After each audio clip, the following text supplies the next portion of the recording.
Ndi Enugu, I bring you very warm greetings this morning, a day we usher in a new epoch in the history of our dear state and in the life of our children. It is a day of celebration as much as for introspection. Africa today is the youngest continent in the world. More than 60% of our people are under the age of 25. By 2050, our population will reach 2.5 billion. And 1 in every 3 young people on earth will be an African. This is a stark reminder that our future will be built by young hands. This is not just a statistic, it is a summons. It means that the destiny of African nations rests on what we nurture in the minds and hearts of our children. If we raise them well and leave them opportunity, when they inherit tomorrow, when they own it, they will shape it and defend it. If we fail them, no amount of slogans will save us. Tomorrow is here is not simply a catchphrase for Enugu. It is a covenant with that future. It is a recognition that the sovereignty of our state, of Nigeria, and indeed Africa, will be determined by the strength of our young people, their ability to think critically, to innovate, and to act with integrity. Our sovereignty begins in the classroom. It begins with how we choose to welcome the child into the world. And this takes time, care, and investment. I was not born into comfort. I grew up in the slums of Port Harcourt, where every day was a struggle and nothing was guaranteed. But one thing was always clear to me. If I could learn, I could grow. Education was my inheritance, the one possession that could not be taken away. I leaned into it with everything I had. Books became my ladder, study became my weapon, and in time, education and some street smarts became my passport to a life of possibility. At 28, I had graduated with a law degree in the United Kingdom after breaking through countless walls of economic circumstance. Barring a resilient spirit, I would not be standing here now. But does it have to be that hard? Can we make it easier for our young ones? Can we level the field for them? I have always believed quality education is not just a private benefit, but a public right. At home and at school, when a community receives and educates each child as a whole human being, it is akin to public service at the deepest level.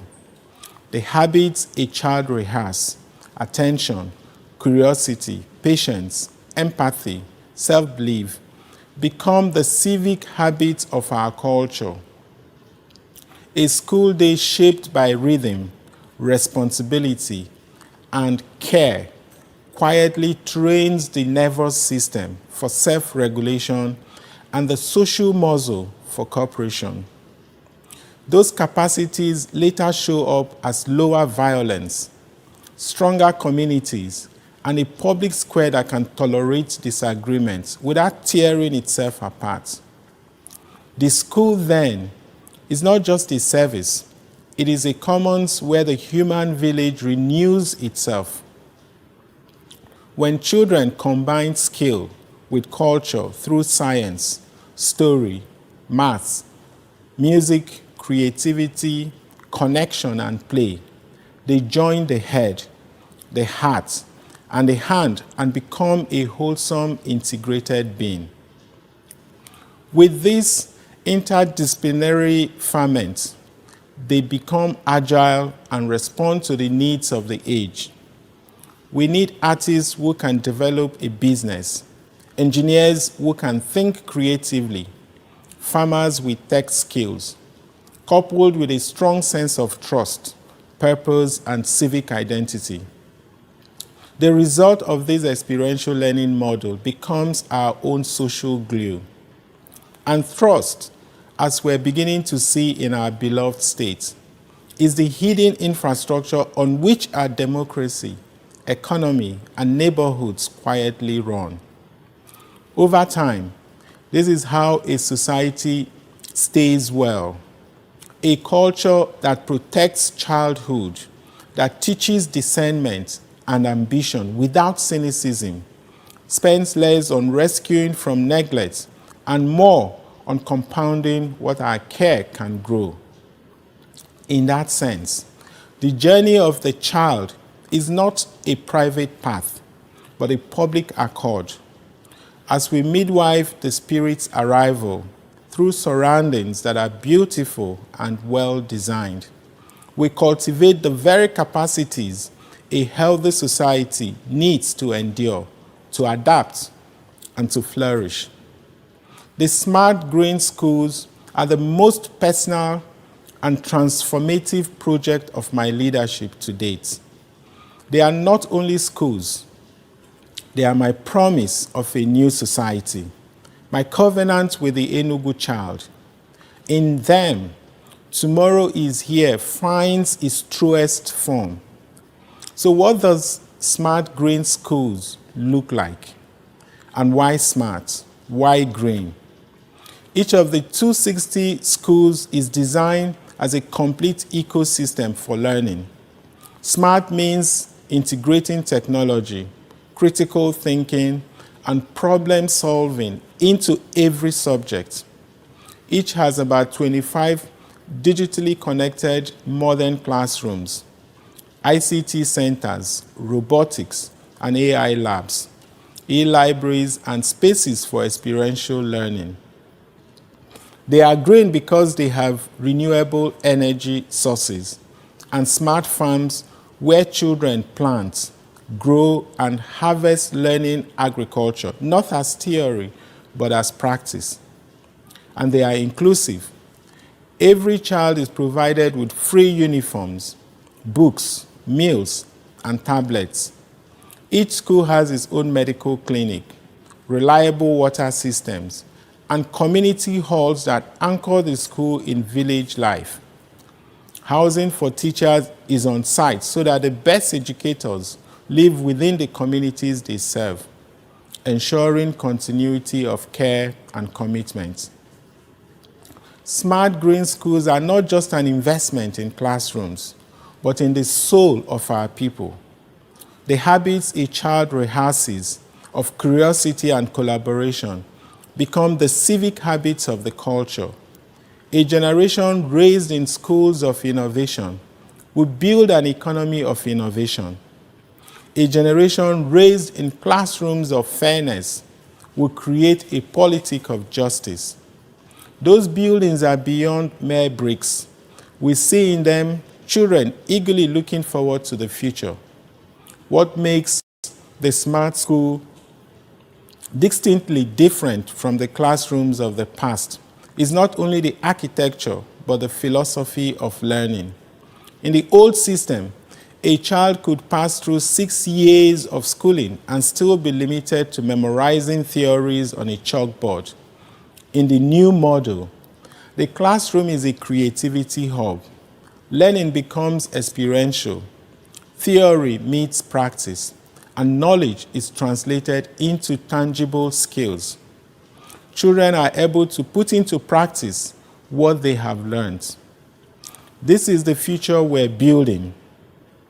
Already, tomorrow is here is attracting attention far beyond Enugu, across Nigeria, and across Africa. People are asking, what does it look like when a government invests 33% in the skills and soul of its children? What does it mean when a state reimagines education, not as rote memorization, but as preparation for sovereignty in a digital world? It looks like a graduate opening a laptop in Enugu and working with clients in London or Lagos without even leaving home.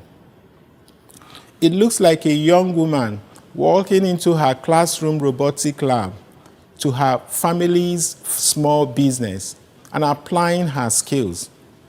It looks like parents no longer saying goodbye at airports, but saying welcome home to children who can build careers where they are born. It looks like streets alive with enterprises, cafes filled with startups, and farms connected to global markets. It looks like Nigeria becoming the place others dreamed of coming to, because the opportunities are no longer out there, they are right here. Our tomorrow is here. This journey has not been easy. We know that every smart green school is not yet complete. There have been setbacks, delays, and challenges to overcome.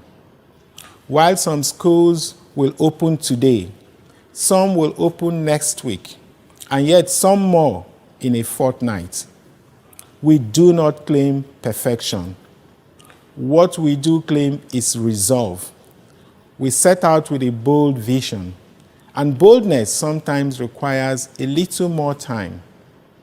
But by all means, every school shall be open this term.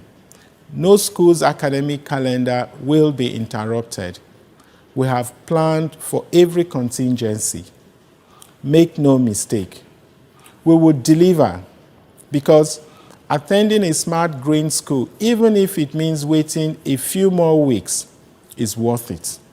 It is the transformation of a lifetime for our children, and we ask for your patience as we finish the work. We're doubling down on our commitment. And perhaps this is only the beginning. Tomorrow is here is not only about Enugu, it is about Nigeria, it is about Africa. True sovereignty will not be handed to us. It will be built by us. And it begins with how we educate our children today, when we equip them with the skills to innovate, the courage to lead, and the reason to hope. We reclaim our destiny. We're no longer a state waiting to be saved. We're a state shaping the future on our own terms. If we can raise children whose minds are sharp, whose hands are skilled, and whose hearts are strong, we will no longer seek relevance on the world stage. Once we create the environment for them to thrive, and we're indeed doing so, we will set our own agenda. Ndi Enugu, protect these schools as if they were your own children. These schools are a once-in-a-lifetime opportunity. They bring world-class education home to Enugu. Cherish them, defend them, guard them as a community. Give our young people the time and space to grow, to discover, to become. Instill in them the importance of the work we do within these walls. Take shared responsibility for our future, which is walking in on 2 small feet every time a child enters these gates. Support the teachers, the custodians and guardians of our future farmers, entrepreneurs, nurses, artists, engineers, lawyers, and leaders. They are the cornerstone of this transformation. Equipment and buildings matter, but machines do not teach. People do. That is why, alongside every classroom, we have invested in continuous professional development, in mentorship programs, and in the tools teachers need to deliver child-centered and competency-based learning. It is said that the most beautiful memories are those of childhood. The memories we're creating for our children are lifelong. Today, these little feet take a giant leap that will remain a reference point for generations. Today represents a triumph of vision and a bold rebuke of cynicism. Keep faith with the vision of tomorrow is here, for beyond the walls of these schools, the entire project is taking shape. The pupils we nurture in these classrooms will go out into the world we have prepared for them, and in time will return to us the wealth of human potential, the truest capital of our society. Thank you very much, Ndi Enugu. God bless Enugu State. God bless the Federal Republic of Nigeria.